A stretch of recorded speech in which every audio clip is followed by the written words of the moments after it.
أعوذ بالله من الشيطان الرجيم بسم الله الرحمن الرحيم نحمده ونصلي على رسوله الكريم وعلى آله وصحبه وخليفته وأزواجه وبنائه ومن تبعه إلى يوم الدين. سبحوه الذي خلق كل شيء، سبحوه الذي جعل الشمس والقمر، سبحوه الذي خلق الموت والحياة وهو بكل شيء عليم. السيدة هونتي انكا ونوا نهونتي تشي بريبيا وابو اوو اني نكوا سيتي بيا ننچين اني يبساني akọ jiatemu ebi ni munyinni yede yejidi ifiri se obi eni hwa what ma stop wo nimdia banyinara obi bia ntimi nya duro abet ma stop wo a odumfo nyankopon aka no wo sura efe no mu'minun mu se Aisha wo ama adasama nyina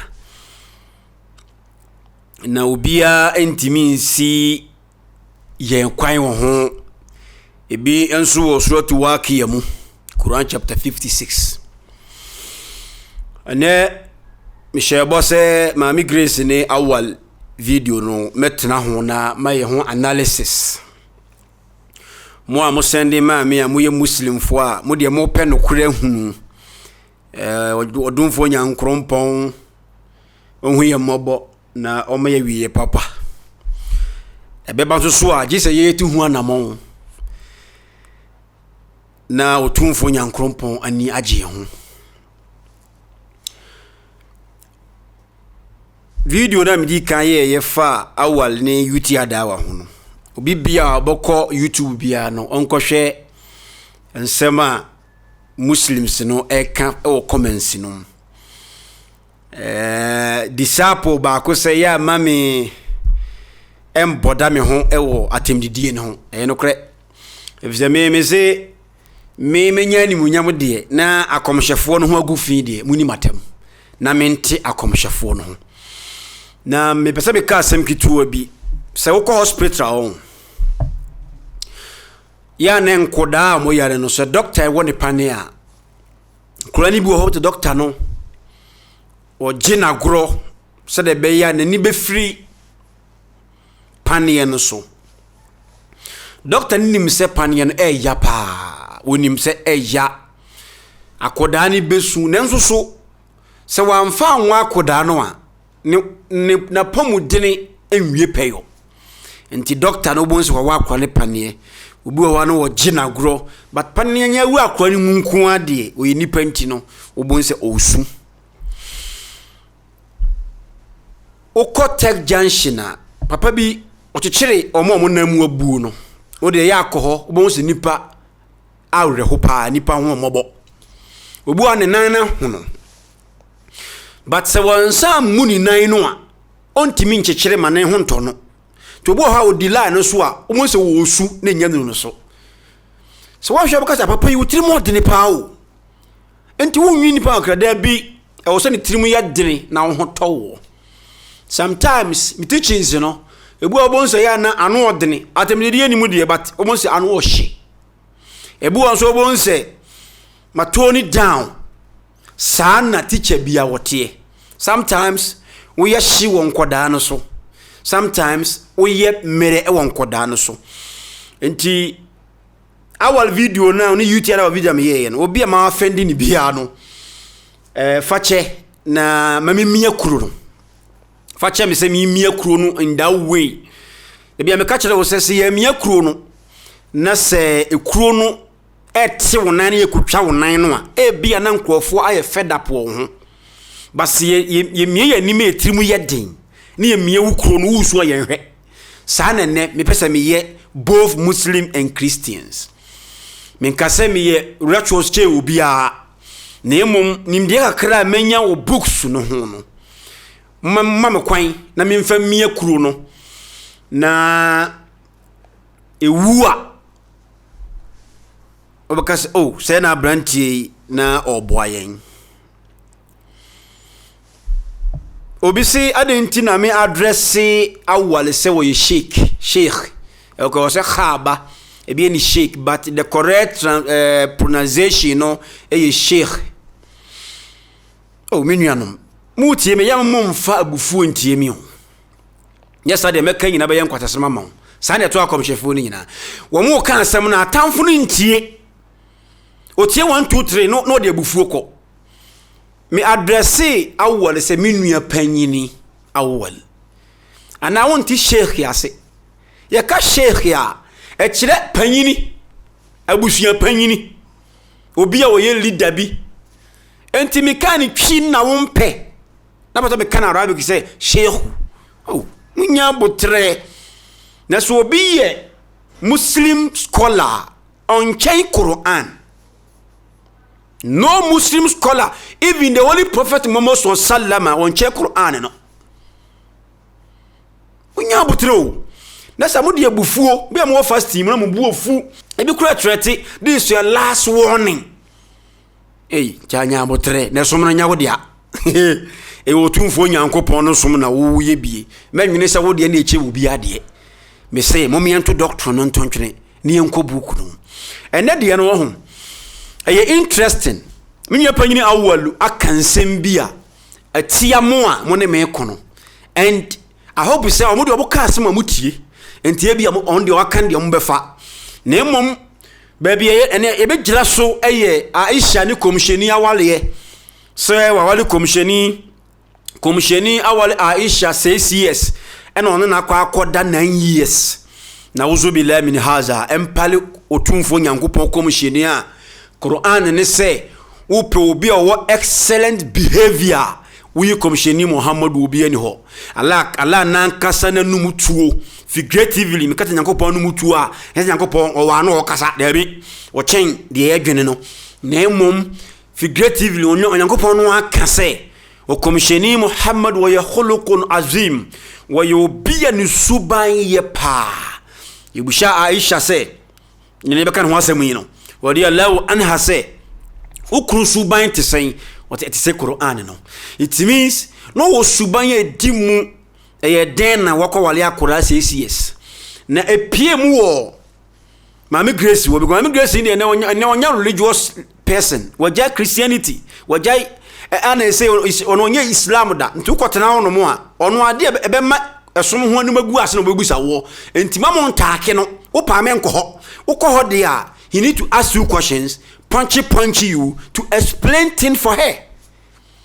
Tell me my church and the Bible mo said there be mo shake kan nyina no nim ne woka but still na no ogusu a on the religion and we free mu me dem ni problem but e ba say o kan sem bi fa Bible ho na enya I will come here to explain it better for people kakra bi ebetie no am okay now ye be ko video no so straight na yenti nsem e course na yemfa nchirimu mrase ukomsheni Muhammadu sallallahu alaihi wasallam wa wali Aisha at the age of said the Bukhari ko report ya Muslim scholars person but to hadith na to akone hadith no nye hadith no tia Quran nchire hadith no egu komsheni animu ase na Awalu minua panyini Awalu emra Maame Grace busa na sa asem no miankwohwe se no si no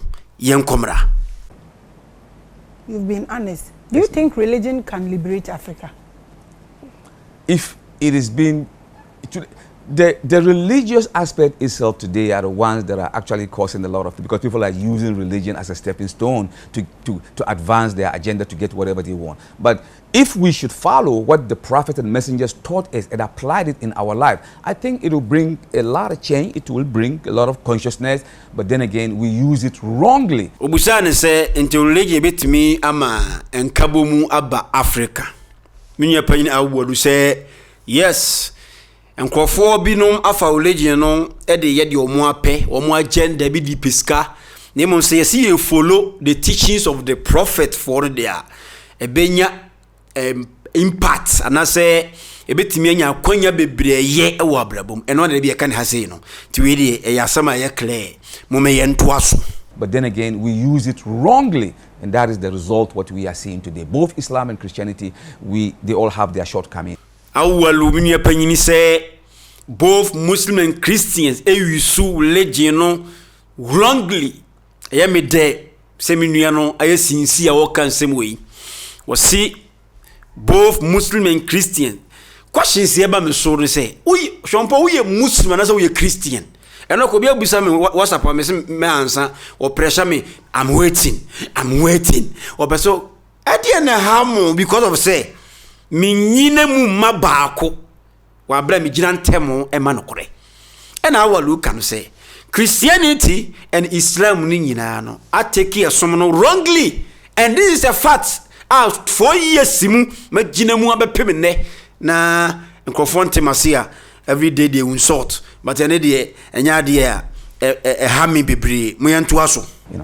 If you should be given an opportunity to address their shortcomings, what would you tell them to take away, 2 from Islam and 2 from Christianity? Well, Mami Grace busa question say wo ma awalu minu apanyin no akwanya say onto a Christopher any Muslim for afutu oben ena wode be masa 2 great religion no ha awal be kan sembia yiti adawa momuntie mahwe video no monsan hwe biem na mon no tu nsem na waka no ye de ye na be ma say ha na ye de nyere be good das bi no mumien koti asema awal ebeka yenko. You put him in a spot. Okay, since Christianity came first, maybe I would tell the missionaries to have, to call a spade a spade. They didn't call a spade a spade. Which is what? Which is when they first came, they make it sound Christianity is all rosy, it's heaven and earth and everything. But then again, at the backdrop, they were not giving the right perspective of what Jesus Christ actually taught. Awalu ashase say no dika to a Christopher titru missionaries no. I say one can say tu nsore manifu missionaries no, and that is right. Ebi ametra me say scholars ni asofo no mo omo dada nkrofo no. Ti da bia mete yese ya me hwe se me de ejabegu wo no so. Ama se asore ba no to ho no mo se the plenty you can say leaders for an challenge semuniana. I will see what catch there as soft one say. Missionaries ne say. And mom the Christianity ba Africa no. One be ne say, I say you cost him any. Why mind fair and so no more and church yes Christo and chile power de buy no. We are footwa. I will edema a soft word. Would to us. Prophet, they change certain aspect of it. I will tell them to actually tell them the truth. And then number 2, I will also tell them, Christmas just passed, is coming again. Tell the people the truth. Christ. Nti wo se asofo no e de no krani sie in sore mma no. E de na ma Christianity asay no. E right e na awaluka no. Nti wo tu omofu say Christmas nso ba. Enya de Yesu Kristo odim Christmas ho hwe. O tufu no no we obema Muslim for ho. Ene de teachings ne beba no. Yento aso. Did not know anything about Christianity, Christmas. And there's no certain like Santa Claus, all this thing, the guy who come from the chimney brought all this candy, stuff like that. There's nothing like that. It is just something that they imagine and they put it into Christendom and on and on and on. And there is a lot of, because if you look at the book of, in the Bible somewhere, verse 10, chapter 10, verse 5, where it says, O Israel, do not follow the ways of the Gentiles and the heathen. For what they do is they go to the bush, cut down tree, bring it home, and deck it with gold and silver. It does not speak. It is a scary cat.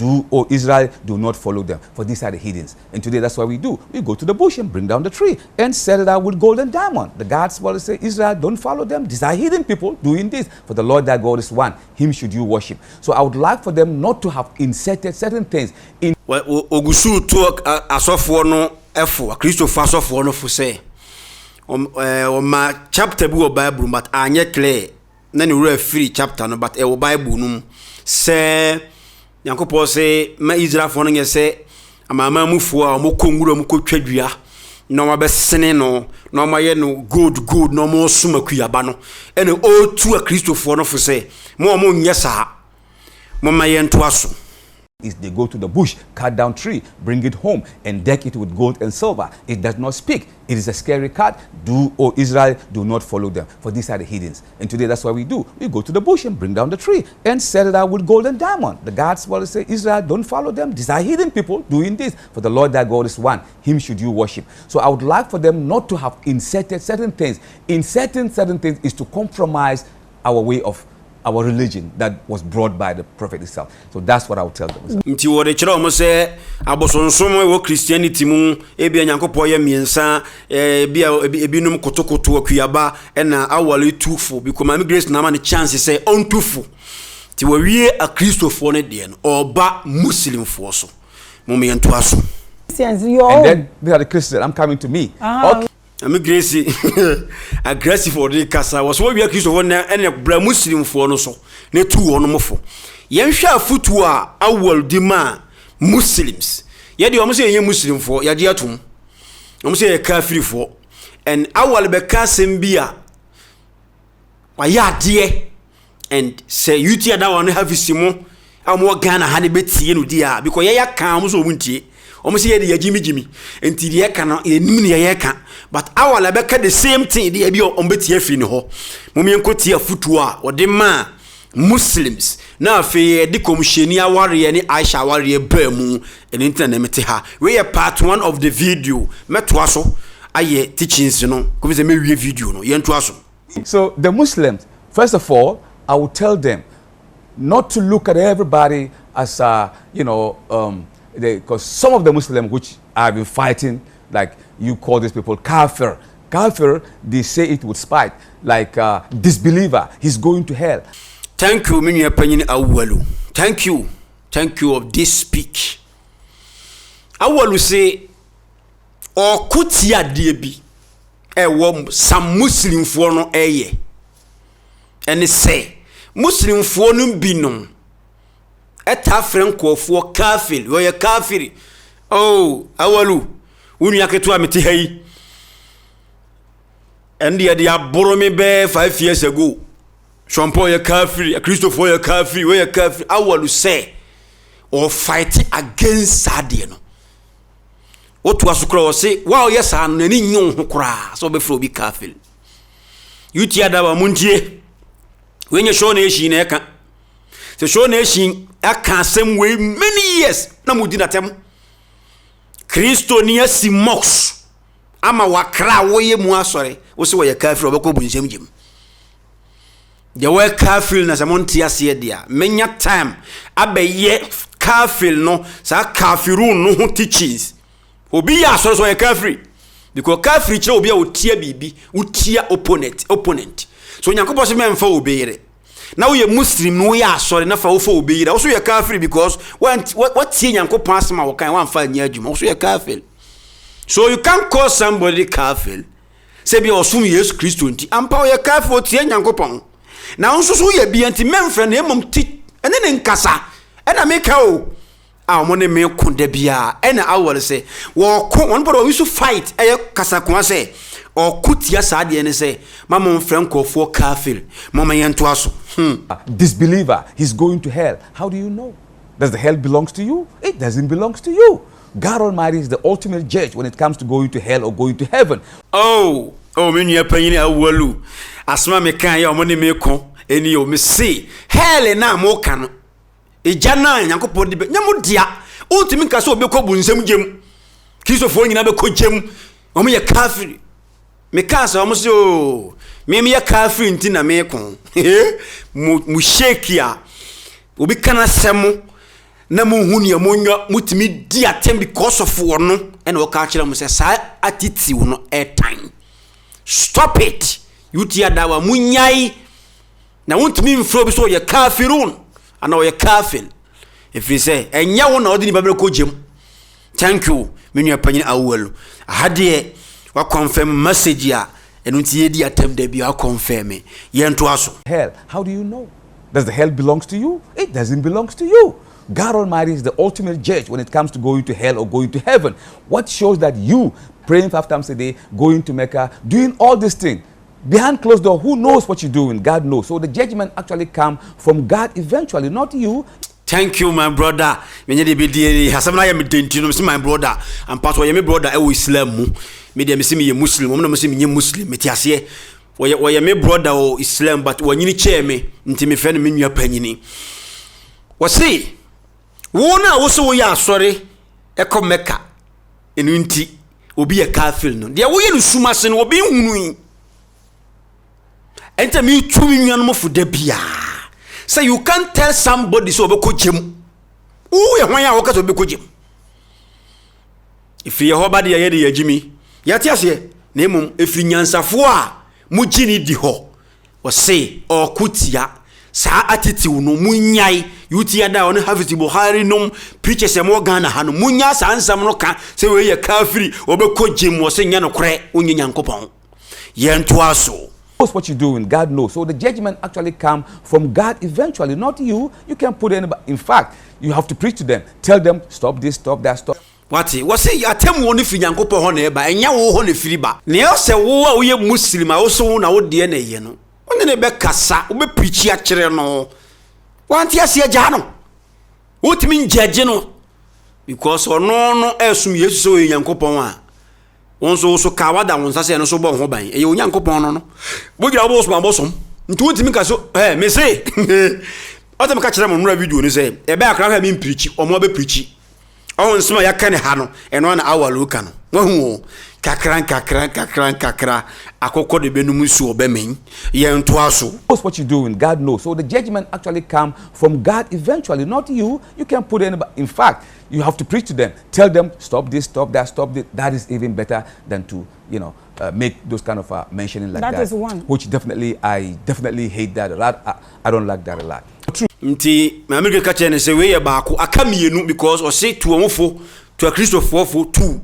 Nti wo ana wa wie muslim for de baako aka baako enti amte hane baako no ebefa okomsheni kronkron Muhammadu sallallahu alaihi wasallam na wari oni Aisha wari ya Buhari akropoto se wa wari akola ne 6 years ena woni ne koda 9 years Awal be deny but ojitu muso wali 6 years nemum onna na 9 years wa bla hadith no yuti ada wa mo fight woni da 9 years ya sa time no akora wo 9 years ya na wo ye panyini me koti Awalumra. I would like that we learn a lot. Well, Muslims today, if anything is being mentioned about, not being educated, they don't go to school, blah, blah, blah, blah, it's just the Muslim. Oh, look at Nima. Oh, look at Mamobi. Oh, look at here and there. Which is not true. Islam started with knowledge. The first... say two Muslim for say pe animdie ya de bia ehia yie pa if you say wo hwe nkofo adwene am for Islam ho a and the Islam the zongo Arabic nkon musua nimdie bia no se dabi Islam hyase with nimdie yekotie what the yento aso. Revelation that came to Muhammad in the Mount of Light was read, O Muslim, read, Iqra, bi-isma rabbika allazi khalaqa, read, O Muhammad. And the messenger said, knowledge is the lost property of the believer. Go look for it, even if it's with the unbeliever, because you deserve it more than the unbeliever. Knowledge is power. He even said, go to China and seek knowledge. He said, if you're educating a woman, is the most part of beauty. Educated man, we use that all the time. So we don't do that. And I think we should step into the play of doing that. Allow the women to go to school. Let them be educated. Don't grab them at the age of 12 and start getting them married. And now what no was say. I was say Muslim communities, allow a mayuano emomuko school. Momun kochi womu at the age of 12 ne ye ware womu by force. Eye ebinum culture omu de wura Islam mu etan. Etan nye Islamic. And wo tufo. Na okansa asem no. And Maame Grace the objection bi baye. Efa Aisha eni al Rasul Karim Muhammad Mustafa mienkotie. Grab them at the age of 12 and started getting them married. And this is something that has been attributed to Islam, when in fact Islam did not teach that. It is a tradition that crept into the mainstream. But Awal say enkoda wade Islam intichi. Enye Islam on chire so wale akoda. Enti asema Maame Grace de ba. Yanko. Following Muhammad, he married a 6-year-old child. Okay. Maame Grace ka say eni omo wale nkoda nkete no omo follow komsheni Muhammadu na uzu billahi min haza Muslims e ka asam chedamo a munyama ni so anyansafo se hadisi bia wo Buhari bia no kore gise muslim ni anti Buhari wa kasamitum qal samitum rasulullah wanyati se firi Buhari mun ko a wajidi enso na kan kwasi asem kan sem hunugu komsheni hu fi hadith timi reporte se komsheni spams egugugu ntumam na hadith mi yede ha se ensem fi basaba se wo hadith mi yede Quran and a judge a hadith. If the Quran is the ultimate book in Islamic literature, book wo pamanimidi ni bin twa book mi hene ye kan na nya ye begu das bi mu se Buhari koro ekofa asem because ye twa hadith Buhari no ni ho Imam Buhari rahimahullah no ni ho nti e de obajinsim hu na fara enti na Quran no no hadith tia Quran ya tuku muslim da bi hey shompo ne badam no si Buhari nye oh asam no Buhari mo no Maame Grace edi busa Awal no munti asam odi nyano de bae yanko maybe they are following Muhammad. He married a 6-year-old child. Okay, St. Augustine, if you know the academia write-ups of the Greek papyri, St. Augustine married, 6-year-old. You didn't bring that case into Christian issue. Okay, so apena Awal uko fa obi e fe no St. Augustine asafa ho so no so wale akura 6 years. Ana Maame Grace da bi ono wanfa onye komsheni wanfa me wura Christianity mu. Okay, so apena pim Awalu. Ana afi obeye exegesis, obekire nsem mu e fa awale no ho mu me yentie. Yanko. Maybe they are following Muhammad. He married a 6-year-old child. Okay, St. Augustine, if you know the academia write-ups of the Greek papyri, St. Augustine married, 6-year-old. You didn't bring that case into Christian issue. No. Now you are in your case. No. You are looking for something to banter. But ye ka komsheni awon pe awale ne pe komsheni awale ne Aisha pe o na we wali we ena we nu wali we wali 6 years omunya komshefo so obi wali obi 6 years ya me se eya asiwa o ton asiwa na wo hot na asiwa ho but hadisi na enye no hadisi na mukura mu a egu komsheni hu fi no se wo wali 6 years no ne koda 9 years akoda 9 years enti mukura mo mfere na mo ya first no na akola 9 years na wo wanyini mfa ho ayamra mfa ho evidence ma se akola 9 years komsheni person o se ne obi o 20 years ntro monto hadisi ni ntontwene ya kana mu di atem monto ntwene mo me nkotie Muhammad married Aisha at the age of 6. In Islam, there is no age. Like, okay, she's 9 years old. And so that's what they are doing, and you are complaining. No, that is not the case. If you have to look at the history, you have to look at the time. No, Awal wrong. Asma Awal look and say Islam, there's no age here. Said walu oba, and you know correct. There is age. Quran no, on say me say. Obi ye shake ya, wo ye ni o ya krasa na obi ye shake you. Quran no so to nisa ho no a kire ye say e wo so wale woman and me be kire for asem we hu ene ya me wie video no a e be ye credit ama obi bi open no kure minim say atem die be bo comments me fa ho but no kure ne say the hour o can say there's no age say Islam age we na ware no enye no kure so say we say there's no age dia e dey ntina Awal utum muslim for say omunya man kola no ko school mo wale 12 years because books no ya na nsem na egu ho no no Awal wa kan bi nti we intellectual cross still na doctrine ni mu ana wo nti no ntimi nya bi ngu ho so an nti there we to asoy like okay she's 9 years old. And so that's what they are doing and you are complaining. No. And now Maame Grace say I don't know complaining. So komsheni wale akura 6 years there. Na so obi so we gana wala akura 12 years. Ndi ne kwa ye che komsheni dia no. E dey ta complaining. Sara obi sa no yen to aswe. No, that is not the case. If you have to look at the history, you have to look at the time and the location of that place. Back then, things like this, people, even the Makkans, they never say, Muhammad, you marry a 9-year-old. They never say that. To I will say, I will say a sad time. And Americans no am reduce objection be say Mohammad Awal warrior across 6 years wa anya which let's say 6 years into no man reduce objection no because now come Americans your wale nkura ya chairman be ye rush down e wi ansa no ma wale no ti asem American ye enti aha no Awal try say obe cover commission ni but ontimi uncover no kure bi wo mo be so kan but so kan pe na den Awal kekan wo sinya no kura na enti ontimi nyi ntum sa hadith ni nye waje hadith na di but wo hwe ne kasa no a o doubt wo hadith no ho onye board say yan ke hadith na nye utimi nya hwe wo pa free debate me yen hia wo sa asem no ho so betimi approve a che say wo wale no sa yi na wo hadith ba akope na ukura bu so wale na say hadith ba akope Yerbeto ball na senior kamura guso because egu commissioni ufin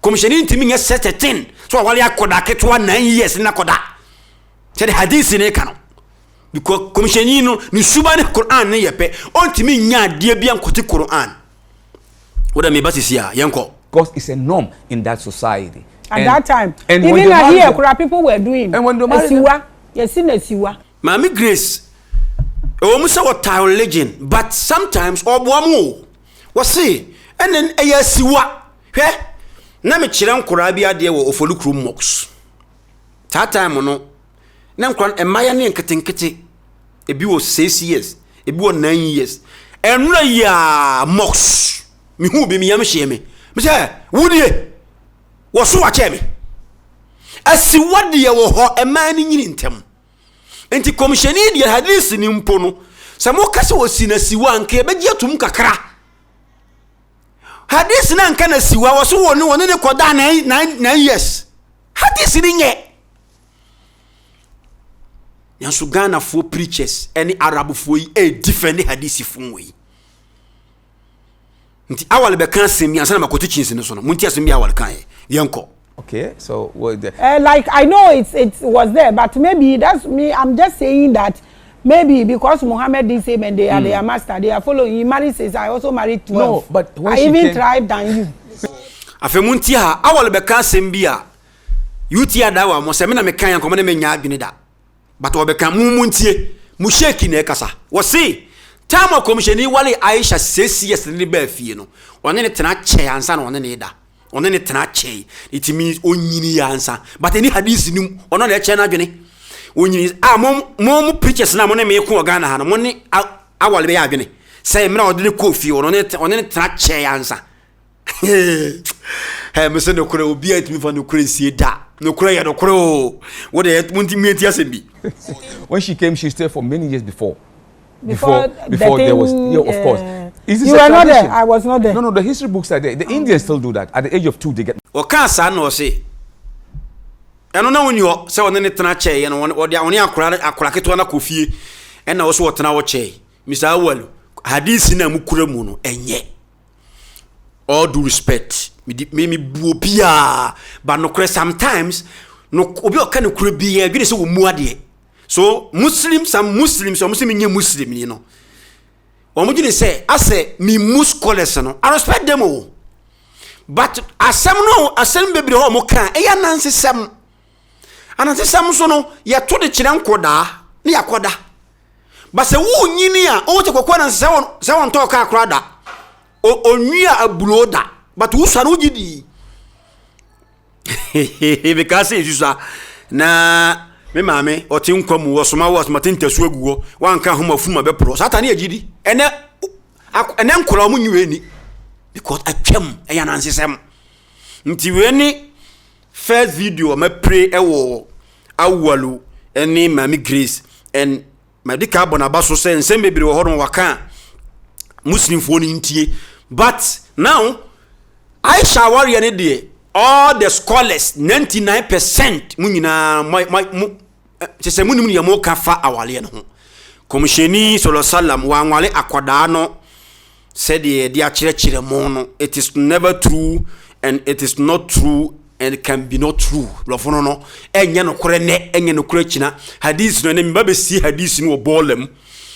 Muslim teachers, any Muslim followers, no your problem ne say hadith, you know, the Efiri Buhari, Muslim, Tirmizi, Sunan Ibn Majah, Abu Dawood, omo sending nyina you authentic. Now so mo fasiri fo be na grade hadith no. Ya ka grade na ya kira wo say ebi ye pa. Ebi so eye pa so. And ebi wo so a eye kakra. Nti mo Hassan, mo Daif. Ade ntro mo grade ye, ene ye wo de enye kora eye fabricated. Fabricated no baako ene wo Buhari ko report ba enu ni mi di ka ko hansa. Hadith no a Muslim fo kura mu se komisheni Muhammad sallam e wale Aisha CCS enu ni enya no kore ye de hadith ni be gu bolem. It is not true. Quran against hadith we and hadith bi e betia Quran mu no ye to sa hadith no to twene we e wo book we fe no Buhari mu Albani ene ye no sahih Albani ye de hadith ni manu oni ho Quran ene betima ye hadith sahih enye Albani ana say scholars no Albani ene sahih book of nikah ene wo say Aisha say ana Rasulullah sallallahu alaihi wasallam komsheni e ware me emra na me was 7 years old we kura che say hadith nya correct hadith enye bia no contradiction ko aha say Albani we Abu Dawood 2121 was say komsheni ware no was 7 years when see Buhari 5133 komsheni ware me na me was 6 years and on me koda 9 years astaghfirullah time asem na time and the hadith ni time ye fi na mudi komsheni so we hadith we Israeliyat for na komsheni atamfuri bi na chroye na mra Buhari koje hadith no ojeje bae nti hadith ni mi enu kwa contradiction wom ayeta na kodun na ba ha kire se na o 7 years na no 6 years entro we kire se Aisha say wale ni 6 years ya ko ntimi nkase ye wale mo 6 years wo swa me de me 6 years me nkai de na Aisha kase ye wale me 6 years we o matwe de ahye Aisha no nanso Muslim fo say Imam Buhari a report nko ade ye tokone nye ye de ato akone na mba hunu se atemu na wo se na wo se ka motu we to twene na ye nkwase afuo yi no ma mu ye ntina ma nto antwene afi teachings ni ni Quran any our source pachomuntia from mekani ni yi pa Nabiullah Muhammad sallam obaye no wankoti Quran anya bibia da wodi Quran ena edi ye adwuma Quran na ma nya hadith muntie ni yi Quran enchiremu yaka hadith a echire sayings news esma make a hadith mcheche hadith sana in Arabic terminology now Quran enchiremu ni bebe nya hadith na hadith no obetimi churobi edi she komsheni edoso bebre ti komsheni kan hadith ba kum se obi obeka sembi a enyeme na meka ye no ne trabra be ye janumu we kire se nkrofo betima churo nsem edi ato se komsheni ne kan but na nye wono now answer be ko hadith ye ni Quran ni ko fa Aisha ware ho no Quran ni na ye the first book obi a one me nya adwene Quran no one me ya adwene wo ha se Quran na di kan onyankopon hihya aware wo Quran chapter 4 kopim says ni nyina kasafa aware ho woko wan na samte kasafa aware ho nyankopon otumfo no se yenwale ma berema ware wo ba Arabic ka say for nisa mean women now komsheni Muhammad sallama ono ye di Quran ni ma no wasan nisa no ho akowale fata ana bint akoda 6 years again ye fe ne bint ana se fatat. Quran never said yanwale fatat name was yanwale nisa a ma. So how can the prophet, a pure person like that, ebeko wale akola ketua we adaya says no na akoda e wo 6 years ya woni ene 20 years ye nukure e yentro na modi nsem bi pese hadith ni ye papa enso hadith na nye ni akokozu August bi wale akola bi hwa wale akola bi yemfa omo nya komhyefo komhyeni bia ye papa aye wono no wo ye fasi so di ma nipa aden na so obi kotomo na so komhyeni zu ye bi ena we ye bi dabi komhyeni so sallam nyakopo ka che no sure fe no ni sam wo se ti hayi uka nisa verse 1 no a bada uzu billahi minash shaitanir rajim bismillahir rahmanir rahim ya ayyuhan nasu taqu rabbakum allazi khalaqakum min nafsin wahida wa khalaqa minha zawjaha wa basa minhuma rijalan kathiran wa nisaan. Allah wisu wadi mienu rijal ejira ma mema wono ma dwini mutaho wono betimi ahwe wono ho so ene yefe ne rijal ena wase wan nisaan yakase nisa su gyina mo wo ba wo ye adulthood wo ye wo ba betimi na dwini mutaho a betimi wo wokro betimi ahwe ne ba betimi ma ne ba no fo betimi biale ne ba se Aisha ye 9 years 9 years be da ahwe ne ba munya sasa munika e kasafi ndo wase wa rijal wa nisaan wa taqullaha allazi tasaaluna bihi wa arham inna allaha kana alaykum rakim.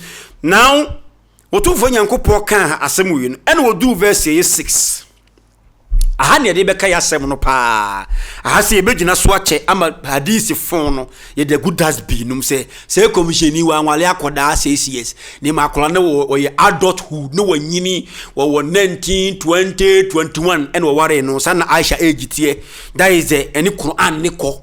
Now we see Quran chapter 4 verse ye 6 no otumfo nyankopɔn se mon testy offense no pacho munti hayi pa Mimi Awal se wonya akonya na wutie we a tie ni yi ne to sa hadith ne to twene na to twene be ma omu ayedu a chen se de wusi wo ho nei because hadith bu ho egumani mu ase wo se mon hwanyanka no mon testy wo mo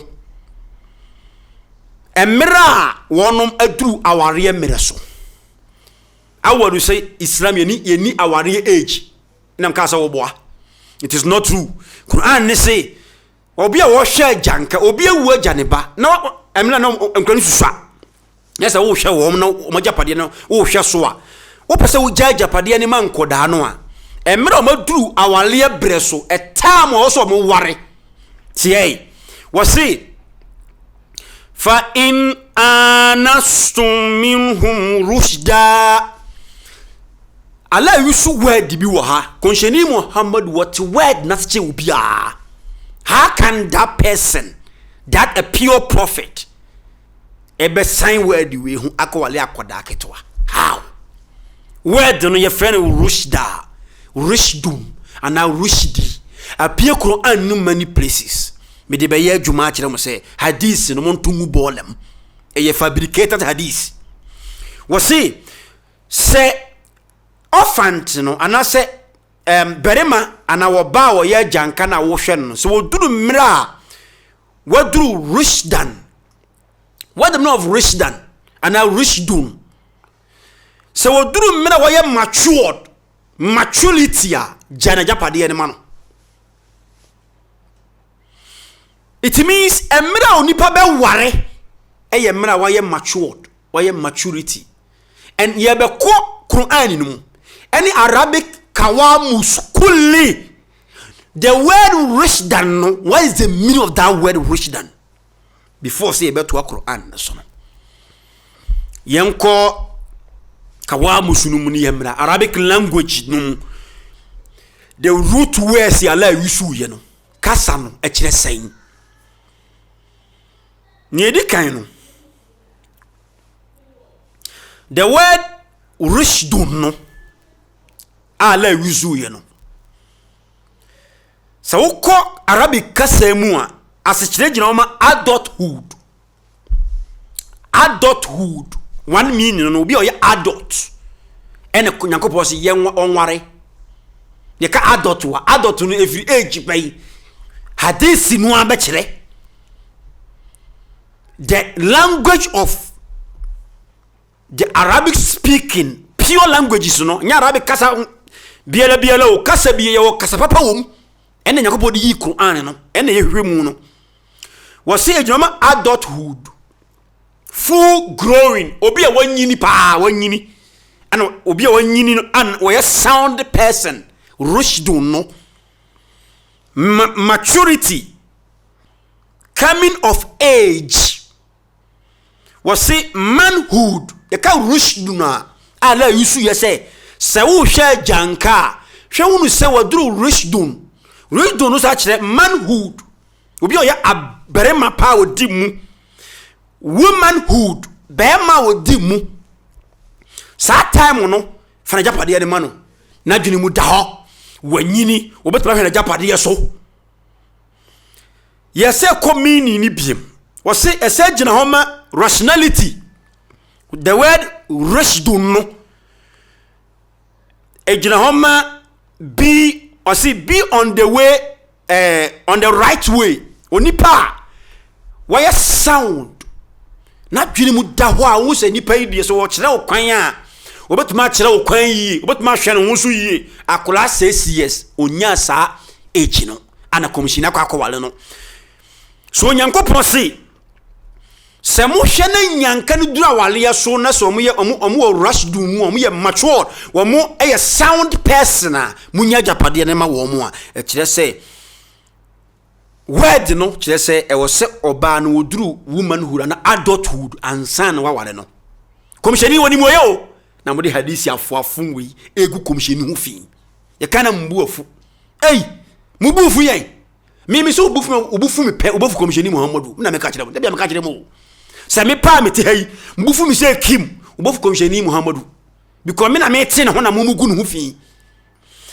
ebiem the word rushdun no was say a surgeon oma empanyimfuo birem rushdun Allah yusu Quran ni mo no a surgeon oma empanyimfuo birem obi a waye oba wodi mu na dwene mu da ho woni ne wo betumi ahwe ne ba wo modam sa nipa ne fe no rushdun maturity ya to so di bia beka ho on se ni nyina ma hadith na tantan afei yenko word ni mu pa wo se ye ka se rushduna e kire waduru emfia obi a wadi mfie na woye kese pa obi a wadi mfia wanyini na wodi mu ne fe no rushdun na dwini mu da ho ne hu ati wa dwini mu akoda Aisha radiyallahu anha sa time no na wodi agro wo mfuturo mu na according to Buhari na mu sa time na mto komishiri wale ne yenwo no we da be ba me de ni be wie ntiro de ma me nchechiri we muye wo se the way rushdun no obi an wo se obi ene obi a wo madwini mu etie esagina homa obi a otimi di mraso rushdun no obi otimi di mraso enti Nyankopɔn se mo hwe nyanka no emro mbedu the way rushdun monfa ajapade no emma wo mo nti adan ena mo apply Quran no emfan jeje okomshini sallama na mo hadith wi na jeje so wale akoda ye to aso rushdan ana rushdun rushdi wasi abofra a wadu ni mpanyin fie so tio word no chese abofra wadu ni mpanyin fie so wanyini na anasa wadu ni mabunu mu oya ababawa onya oya abofra ababawa en wasi ware no rushdun wasi na wokyira obarema ne kwan ne wotie wokyira ne kwan na de na dwene mu down wokyira kyira no the word rushdu na Allah jalla jalla ewisu ye no o se ebiemu no e doso we omuto eye no kure o eye no kure ene ye kan ha ma mfa bi nsanka ho o se otemuafo ni bu oberema no aten we bu na ten se wodi mfie a e wo so obu na ten the word rushdu no the same thing and o se esa kire obi a wodi mfie a wodi mfie bebre na ni mfie no adusu na wo ye opanyini ena sa word no community arab fo no wotimi ka se rashada rajulu ashabu ya ka se obi ya rashada rajulu as berima wanyini na dwini mu da ho. Now back to the Quran no say ma ha say mu da ho a afi back to the Quran Allah say was say test the offer until reach the age of marriage mo hwam mofra no so kopim so mbeduru awade bere so. If you find them matured enough, so wo hwe no say wanyini wo ye panyini a munya na japade ne mfa ma no nti Nyankopon aka ne ha say maturity afei ka mu sunu mu no muntie asem e wa ha wo say rashdan no ana rishdun no arabic kasa de kire obi a wanya emfie 20 19 or 21 years ene ye rishdun. Ti Allah say verse 6 no say fa in anastum minhum rushdan tisemuru sabrantie no ana akoda na wo hwe so ye janka no wanya mfie 19 20 21 eko na sena dwene mu da ho a o mo da mo a obu ha wanyini so ni nyansa na dwene mu da ho a wo mfa japade ne ma wo mo nte ka se rich dana la yusu ni ha no kire se eye 19 20 to 21 ena nipa so aware even mpo bi kura ye ni 18 is okay na mom se ko wala kura 9 ana 6 se de hadisi no fon no munti hadisi ni ye hadisi no we are made the chef fon so anya hadisi papa o se wo fon so e hadisi enti na me de kire mo wo say commissioni ware me the prophet married me she was 6 years and consummated the marriage when he was 9 old. The consummated actually say one ne kodai. Astaghfirullah. Anya no kore. It is not true. Hadis way airtime midretin ha yesi akora medical midretin ha yesi afri me phone so. Se ba se bia message teaching so na masakope. Go mo de o ka hwe mu ntie madreti afri me phone so. Anya papa. Now Quran na mayantiase clearly say e wo so ye ware emra oba ne be ma no maduru rishdan ana rishdun. Now Quran no ayase bi wo ho no mo a e kasa word yen hwe the word rishdun no in the Quran ase kire sen enye aya chapter 4 no nko Yankopon kan the word rishdan no ho. Okay, Quran chapter 2 256 sura e frɛ no Bakara ayatul kursi ni mu no Yankopon wisu sa word wi ho ne nko he 256 a day. Otumfo Nyankopon say so kan Allahu la ilaha illa huwa no kan udru 256 no say la ikraha fi din. There is no compulsion and show be so on sum Nyankopon qad tabayyana rushdu min al-ghaybi. Once Allah use the same word rushdu. I didn't tell Allah use sa. Ya Allah can say no kreno aye pefe ani da ho emu da ho no kreno anyini e won kontompo so. No kreno anyini e won kontompo so. Enti me ha obi se o meso Nyankopon because no kreno there shall not be compulsion in religion. The right is become direct from wrong way. What I say? Enti rush do na la yusu na che say no kra no anyini e won kontompo so enti menhye obi a opa omra opa onyai Do you understand? So Nyankopɔn use the same word wa. What kind chapter 7 Araf mu a Quran chapter 146 the same word appear. And also Quran no. Enti word na Allah use here kyerɛ sɛ oba wale oba wale mra wɔyɛ humanhood wɔyɛ adulthood enya koda peche 6 years ya 9 years ya no or guru yim na komisheni ware no hadith no mon tontwene. Now in the conclude no yeko hadith wey ani Quran ne ko we na o say yuti ada o mode ye adwuma Muhammad Awal min ya panyi o say mode ye adwuma Buhari na na report asem no so wo hwe Aisha ani ni nua panyi na ye fe no Asma ani emra Abubakar anha baye Islam e kire wo say Aisha na onye CS na komisheni ware no wose Abubakar ene na busua be ye Islam emra komisheni sallam na o proclaiming his prophethood. So she was born before the start of revelation. So Aisha radiyallahu anha ye won before the revelation of Quran no eba komisheni sallam. So she was early 12 when Sayyidina Abu Bakr thought of migrating to Abyssinia. That make Aisha 19 to 20 years. Aisha that time no 19 to 20 years. Said the Quran neka risidu no 20 to 19 to 20 to 21 no. The same thing as hadith ika.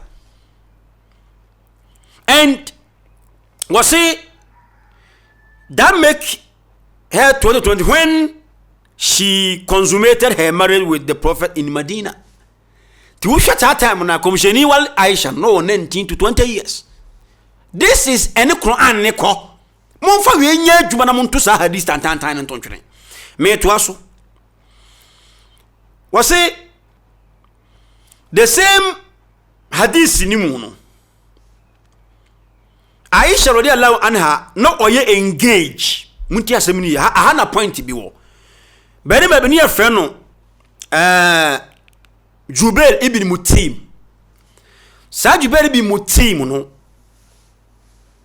oye Aisha engage no be so wale Aisha sa time we samu se no on vie zai no tu no oni engage no ana no wo say na oni komisheni jaye wani mutimu jaye mutimu bani jaye na afei okwa de komisheni wo hwe Asma o chai Aisha 10 years and 10 years ni mu no owu hijra achi 100 years ni onyaye emra Jubair ibn Mutim eni Aisha ayi ni gu ye na komisheni sallam Maame bi ka chene se Abubakar wa baba wa bi obetumi awale na mana ye no sa time na akoda na wo sei emra Asma nya 73 years ni wo 100 years no her age at the time no na I 27 years at the time one during hijra no now 27 years. Aisha sat down over 17 years. It was 10 years. What will say? Emra komisheni wale Aisha wa Medina no. Na over 19-20 years yukulu. Asamunete. And Ibi Mutim sat down now ye engage ewo Emma Aisha no. Na Aisha sa time no se ye chekia na ye nwo no according to mumo hadisi fun we na mode aba etia Quran na ye nwo Aisha radiyallahu anha mesra mo se moma ye mie mu kuro no mamuate e kuro no nwu a oda wo na e kuro bi tumi tu ahomachi ankofo da na esei oda wo na mini ya sem ba be se obi yo hafo no kure no krende se kana so say atemdidi ya yemfa ho yo emra wudi atem no na nimdia no kura se ba mo enti Quran ama ya kyerase se ama ya tiase se wale emra nipa no owo rushdan mu ana rushdun mu emra woye womanhood or adulthood emra na adwene mu daho emra obetimi ahwe ne ho so yi owo obetimi ahwe ne ba Aisha hadith na modi aba no enye hadith papa because akola 9 years ontimi enhwe ne ba tiase ene kura ye nuane asese ya akola ketokura bu ni nsakora no ontimi ni akola 9 years nkoda afefe no enye no kure muntumu ene mamun kanchira yese sa time commission ni person na oba nyini ntem enye no kure it is not true say ya yete na ha no mote nti obato kire say sa time na women ni different from now ene Quran no obo women no no say women beba this era na nti sa ayina modi emma hadith na ya papa ni nyina enye no kure now announcement kituo bi am pese me ye ewo fasting ya 10 days ya kai dede bi kosu onzo community ya is not good enye mo nkora mo ye muslim fo onzo ngo a christopher Jew fo abosonzo fo nyina o musu ye nipa nyakopo bo wo mo wona wo si islam ne ya eno mo ntena si obeto wase aden na mo sa 10 days no mo ye dede sa mo hwe yo nyankopon aka asem wo Quran ni mu ha me ka kire mo nka se o shompo ne de